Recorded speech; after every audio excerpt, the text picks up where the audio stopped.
IT కంపెనీలో layoffs భయం మరోసారి టెక్కిల్ను భయాందోళనకు గురిచేస్తోంది.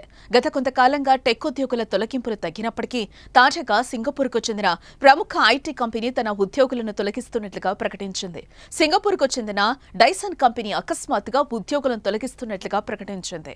కొంతమంది ఉద్యోగులను తమ ఉద్యోగాలు వదిలి వెళ్లిపోండి అని కోరింది. అక్టోబర్ 1 నుంచి స్కిల్ పరంగా డెవలప్మెంట్ లేని ఉద్యోగులను తొలగిస్తున్నట్లుగా తెలిపింది.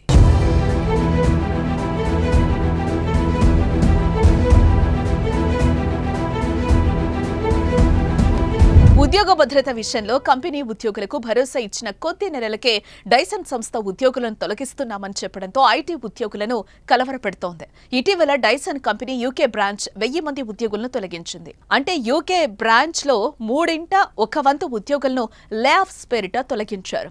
కంపెనీ తన ఉద్యోగుల్లో కొంతమందిని తొలగిస్తున్నట్లుగా ప్రకటించిందని, ఉద్యోగం వదిలి వెళ్లిపోవాలని చెప్తోందని డైసన్ కంపెనీ ఎంప్లాయీస్ ఆందోళన చెందుతున్నారు.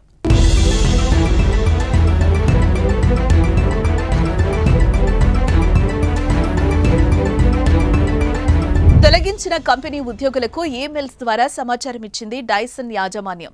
ఒక్కొక్కరితో సమావేశమై వారిని ఉద్యోగం వదిలి వెళ్లాలని నోటీసులు ఇచ్చింది. మ్యానుఫ్యాక్చరింగ్, ప్రొక్యూర్మెంట్ విభాగంలోని ఎంప్లాయీస్ ఎక్కువగా లేఆఫ్స్ బారిన పడ్డారని తెలుస్తోంది. ఈ విధంగా డైసన్ యాజమాన్యం ఎంతమంది ఉద్యోగులను తొలగించారు అనే దానిపై ఇంకా స్పష్టత అయితే రాలేదు.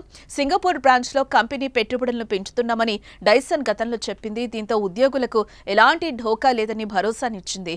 సడన్ గా లేఆఫ్స్ ప్రకటించడంపై డైసన్ కంపెనీ ఉద్యోగులు ఆందోళన చెందుతున్నారు.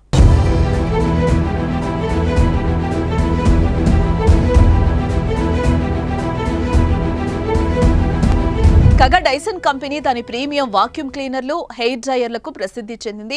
డైసన్ చైనా, మలేషియా, ఫిలిప్పీన్స్ తో సహా ఆసియాలోని అనేక దేశాలకు సేవలను అందిస్తోంది. డైసన్ ప్రొడక్ట్ తయారీ ఉనికిని విస్తరించడంతో సహా ఆసియా వైపు దృష్టి సారించింది. కంపెనీ విక్రయాల్లో సగానికి పైగా ఇప్పుడు ఆసియా పసిఫిక్ లోనే ఉన్నాయి. ఇలాంటి సమయంలో డైసన్ కంపెనీ లేఆఫ్స్ ప్రకటించడం, ప్రపంచవ్యాప్తంగా ఉన్న బ్రాంచుల్లో నుండి వేలాది మంది ఉద్యోగులను తొలగించడం ఆ కంపెనీ నిర్మాణాన్ని దెబ్బతీసే అవకాశం ఉందని నిపుణులు అంచనా వేస్తున్నారు. సరైన క్వాలిటీ ఉద్యోగాలు అందించాలనే ఉద్దేశంతో ఉన్న సింగపూర్ ప్రభుత్వం డైసన్ కంపెనీ ప్రకటించిన లేఆఫ్స్ పై ఎలా స్పందిస్తుంది, నష్టపోయిన సింగపూర్ వాసులకు ఎలాంటి సహాయం అందిస్తుందనేది చూడాల్సిందే.